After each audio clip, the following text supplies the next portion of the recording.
Many people tell me they cannot meditate. This seems to me a bit like saying they cannot play the piano after one attempt. Meditation, as in every art or expression, requires constant practice for perfect results. A truly great pianist, for instance, would feel he could not play his best if he missed one day of practice. If he missed a week or a month of practice, he would know that even his most uninitiated audience would recognize his defect. So it is with meditation. If we practice daily with joy in this daily habit, we perfect it as an art. I find that those who complain of the difficulty in meditation do not make it a daily practice, but rather wait until something pressing appears in their world and then, through an act of will, try to fix their attention on the desired state. For they do not know that meditation is the education of the will. For when will and imagination are in conflict, imagination invariably wins. The dictionaries define meditation as fixing one's attention upon, as planning in the mind, as devising and looking forward, engaging in continuous and contemplative thought. A lot of nonsense has been written about meditation. Most books on the subject get the reader nowhere, for they do not explain the process of meditation. All that meditation amounts to is a controlled imagination and a well-sustained attention. Simply hold the attention on a certain idea until it fills the mind and clouds all other ideas out of consciousness. The power of attention shows itself the sure guarantee of an inner force. We must concentrate on the idea to be realized without permitting any distraction. This is the great secret of action. Should the attention wander, bring it back to the idea you wish to realize and do so again and again, until the attention becomes immobilized and undergoes an effortless fixation upon the idea presented to it. The idea must hold the attention, must fascinate it, so to speak. All meditation ends at last with the thinker, and he finds he is what he himself has conceived. The undisciplined man's attention is the servant of his vision rather than its master. It is captured by the pressing rather than the important. In the act of meditation, as in the act of adoration, silence is our highest praise. Let us keep our silent sanctuaries, for in them the eternal perspectives are preserved. Day by day, week by week, year by year, at times where none through love or lesser intentions were allowed to interfere, I set myself to attain mastery over my attention and imagination. I sought out ways to make more securely my own, those magical lights that dawned and faded within me. I wished to evoke them at will and to be the master of my vision.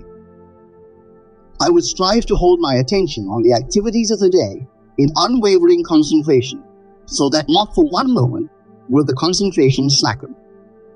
This is an exercise, a training for higher adventures of the soul. It is no light labor. The plowman's labor, working in the fields, is easier by far. Empires do not send legions so swiftly to obstruct revolt, as all that is alive in us hurries along the nerve highways of the body to frustrate our meditative mood. The beautiful face of one we love glows before us to enchant us from our task. Old enmities and fears beleaguer us.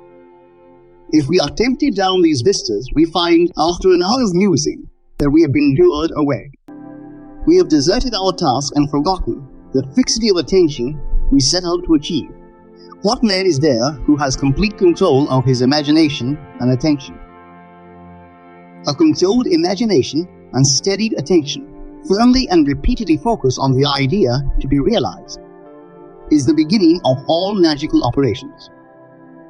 If he persists through weeks and months, sooner or later, through meditation he creates in himself a center of power. He will enter a path all may travel, but on which few do journey. It is a path within himself, where the feet first falter in shadow and darkness, but which later is made brilliant by an inner light. There is no need for special gifts or genius. It is not bestowed on any individual, but won by persistence and practice of meditation.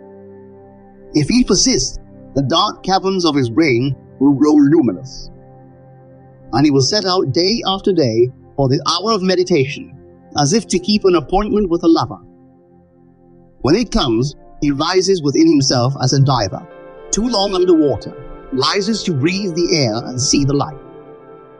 In this meditative mood, he experiences in imagination what he would experience in reality had he realized his goal, that he may in time become transformed into the image of his imagined state. The only test of religion worth making is whether it is true-born, whether it springs from the deepest consciousness of the individual, whether it is the fruit of experience, or whether it is anything else whatever. This is my reason for speaking to you on my last Sunday in Los Angeles about the true religious attitude. What is your religious attitude? What is my religious attitude? I shall speak on this subject next Sunday morning at 10:30 as Dr. Bell's guest. The service will be held at the Fox Wilshire Theatre on Wilshire Boulevard near La Cienega. I shall endeavor to show you that the methods of mental and spiritual knowledge are entirely different.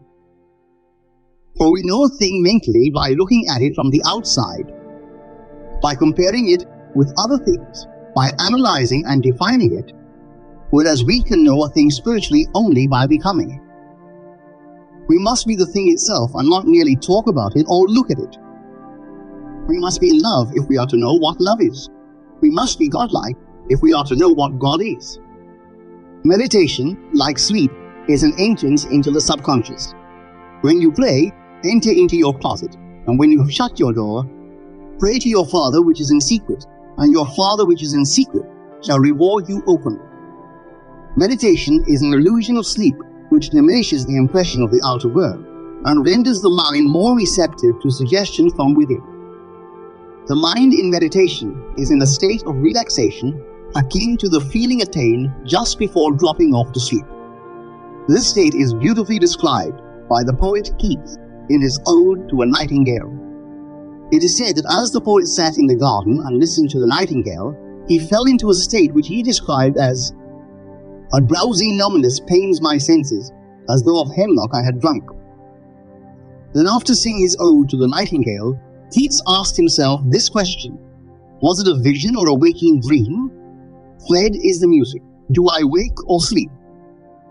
Those are the words of one who has seen something with such vividness or reality that he wonders whether the evidence of his physical eyes can now be believed.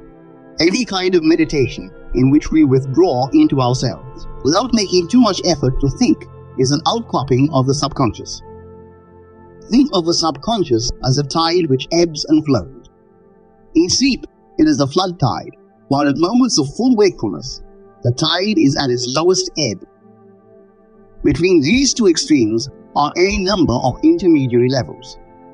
When we are drowsy, dreamy, lulled in gentle reverie, the tide is high. The more wakeful and alert we become, the lower the tide sinks.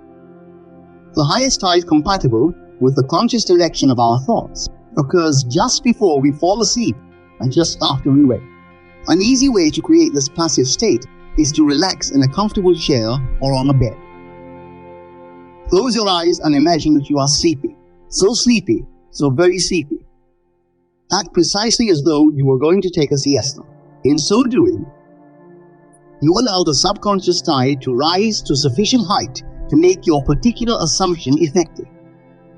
When you first attempt this, you may find that all sorts of counter-thoughts try to distract you. But if you persist, you will achieve a passive state. When this passive state is reached, think only on things of good report. Imagine that you are now expressing your highest ideal, not how you will express it, but simply feel here and now that you are the noble one you desire to be. You are it now. Call your high ideal into being by imagining and feeling you are it now.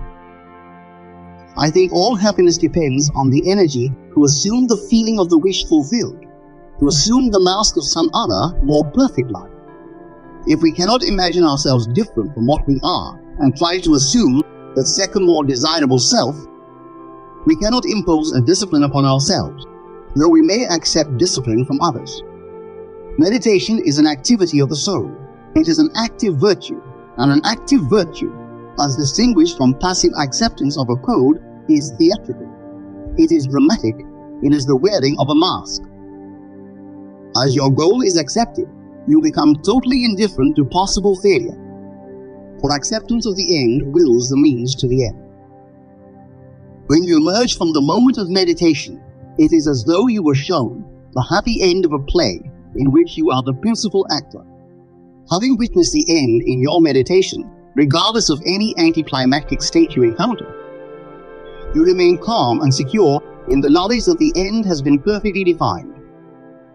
Creation is finished, and what we call creativeness is really only a deeper receptiveness or keener susceptibility on our part, and this receptiveness is not by might nor by power, but by my spirit, saith the Lord of hosts.